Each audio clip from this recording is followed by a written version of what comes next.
In this video, we'll show you how to remove one of our tilt and turn thermal panels. We recommend only doing this if you have experience removing thermal panels, as these panels are very heavy and there's risk damaging the window. For this, you will require needle mouth pliers or snips. Okay, I'm going to show you how to remove the panel of the tilt and turn window or door.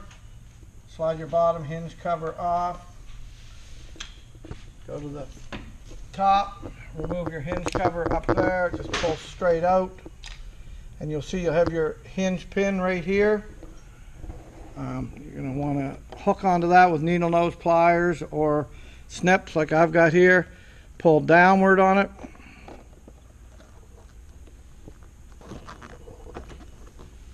Until it's pretty near all the way out, or it can come all the way out, it don't really matter. Well, if it comes out, just make sure if it does, there is a flat side to this pin. You see right there, that side is flat.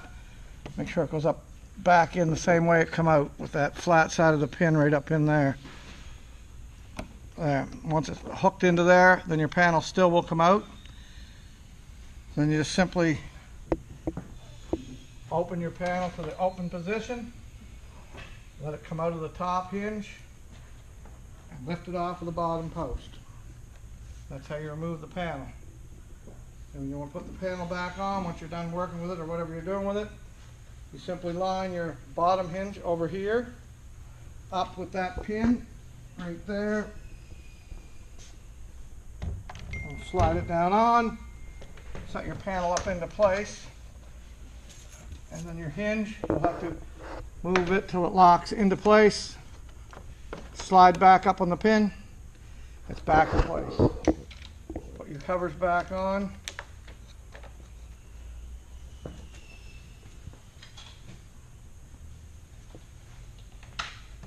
And that's how you remove the panel from a tilt and turn window or door.